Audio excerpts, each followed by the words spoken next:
어릴 때 행복한 기억만 가진 사람은 없습니다. 누구나 상처가 있고 가슴 아픈 과거가 있죠.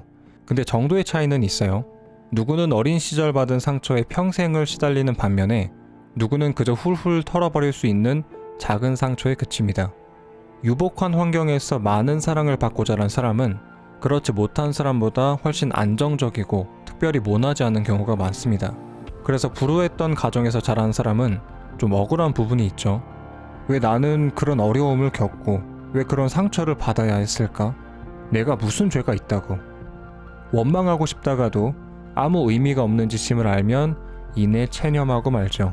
하지만 상처라고 부르는 것은 우리가 붙들고 있는 관념 덩어리에 불과합니다. 특정 사건에 대한 경험을 두고 우리가 어떤 관념을 집어드느냐에 따라서 그게 상처가 되기도 하고 그저 지나가는 기억이 되기도 하는 것이죠.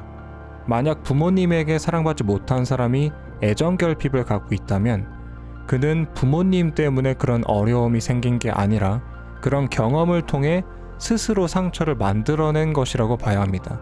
차가운 부모님의 모습을 보면서 내게 사랑이 부족하다라는 생각을 붙들고는 사랑을 집어넣을 거대한 구덩이를 스스로 만들어냈기 때문에 그런 애정결핍이 생긴 것이라고 봐야 합니다. 우리는 어린 시절을 떠올리면서 애써 무력한 척, 피해자인 척 합니다. 난 어렸을 때 사랑을 많이 못 받아서 남한테 조금 의존적이야. 가정폭력을 일삼던 부모님 때문에 성격이 좀 날카로워졌어. 그때 그 사건만 아니었으면 내가 지금 이러진 않았을 텐데. 하지만 아무리 어려도 그 모든 것은 내가 선택했기 때문에 내가 그 부족하다는 관념을 집어들었기 때문에 상처가 된 것입니다. 그리고 정말 중요한 것은 내가 집어들었다는 거예요. 그 관념을 누군가 강제로 쥐어준 게 아니라 내가 집어들었다는 겁니다. 그 말은 우리가 집어든 관념을 다시 내려놓기로 결정했을 때 상처도 함께 사라진다는 말이죠. 부족하다고 느꼈던 그 최초의 생각이 나의 손을 벗어나면 그 생각에 박혀있던 무수한 고통과 패턴들이 한 번에 쓸려 나간다는 얘기입니다.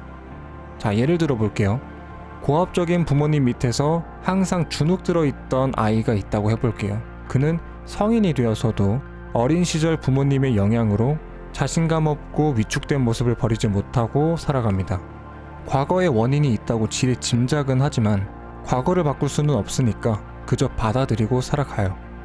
그러던 어느 날 깊은 명상에 잠긴 그는 한없이 약하고 작았던 자기 모습의 원인이 무엇이었는지 알아차리게 됩니다. 그 원인이란 독재적이고 고압적인 부모님 때문이 아니라 그 부모님의 모습을 보면서 자신이 붙잡기 시작한 갈망이었다는 것이죠. 그는 부모님을 보면서 부모님은 나를 정말 못난 놈 취급하시는구나. 내가 그렇게 못나서 저러시는 걸까? 라는 생각을 하게 됐고 그 생각을 더 들춰보니까 부모님의 사랑이 부족해. 그걸 받지 못하면 난 앞으로도 못난 놈, 하찮은 놈이 될 거야. 라는 생각을 했음을 알아차립니다. 사랑이 부족하다는 갈망을 붙들기 시작한 그는 부모님에게서 그것을 채우기 위해 노력했으며 나이가 차 갈망을 채워줄 대상이 친구와 연인으로 변화한 뒤로는 그들에게 갈망을 채우기 시작했음을 알아차립니다. 자신을 깎아내리고 사람들에게 의존해왔던 패턴들이 과거에 처음 붙잡았던 사랑이 부족하다는 생각임을 깨달은 그는 그 관념을 놓아버리죠. 그러자 천성인 줄 알았던 작고 소심한 행동 패턴들이 아주 대담하고 적극적으로 변화하기 시작합니다. 사람들의 눈치를 훨씬 덜 보게 되고 누군가 나를 싫어한다고 했을 때 전보다 덜 동요됨을 느낍니다. 무엇보다도 자신을 깎아내리며 인정을 구하던 그 자학적인 습관을 멈추게 됐고 지금 이 순간의 행복을 느낄 수 있게 됐어요. 그저 하나의 관념을 놓아줬을 뿐이지만 그것이 미치는 파급 효과는 엄청났습니다. 자, 이런 식으로 우리는 과거의 고통에서 아주 빠르게 벗어날 수 있어요. 깊은 상처라고 해서 심각할 필요가 없습니다. 손에 들린 그 관념 덩어리가 뭐 그리 대단하다고 평생을 휘둘리면서 살아야 합니까? 가늠할 수 없는 고통이래 봐야 한 줌의 관념일 뿐입니다. 복잡하게 생각할 거 없습니다. 마음은 심플하게 가야 더 명료하게 보이는 법이에요. 거창한 용어를 동원해서 생각을 이리저리 덧대는 건 별로 도움이 되지 않아요.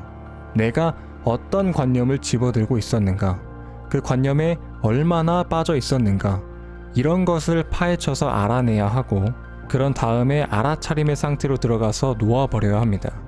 만약에 내 마음의 상처가 별것 아니라는 식으로 들려서 조금이라도 기분이 상하셨다면 그건 여러분의 상처가 여러분의 정체성이 되었음을 의미합니다. 관념을 너무나 오랜 시간 끌어안고 있었기 때문에 고통스러운 기억 따위가 나의 일부가 됐고, 그래서 상처가 하찮은 것으로 여겨질 때 내가 공격받는 것처럼 느껴지는 것이죠. 상처가 여러분의 관념에 불과하다면 여러분이 기분 나빠할 하등의 이유가 없었을 겁니다. 그런데 아픔을 폄훼하지 말라며 항의한다는 것은 여러분이 끌어안고 있는 관념을 지키려 한다는 것이고, 그것은 여러분의 정체성이 됐음을 보여줍니다. 하지만 우리는 과거의 모든 부정성에서 벗어날 수 있어요. 상처가 내 일부가 됐다고 한들 그것이 내 아픔을 정당화할 수는 없습니다. 나의 상처가 지속될지 아무로 없어질지는 내가 결정합니다. 고통을 적당한 생각으로 덮으려 하지 마시고, 마음이 어떤 관념을 붙들고 있었는지, 어떤 부족함을 느끼고 있었는지 살펴보세요. 그러면 여러분을 괴롭혔던 마음이 모습을 드러낼 것입니다. 각인되어서 통제할 수 없는 영원한 고통이란 없습니다. 갈망을 붙잡고 늘어져야만 했던 가엾은 이는 이제 그만 놓아보내시고 기쁨과 행복이 넘치던 본래의 나로 돌아오세요. 우리는 과거에도 현재에도 언제나 완전했습니다. 오늘은 여기까지 할게요. 도움이 되셨다면 아래 구독과 좋아요 그리고 알림 설정 부탁드리고요. 저는 지금까지 내면의 목소리였습니다.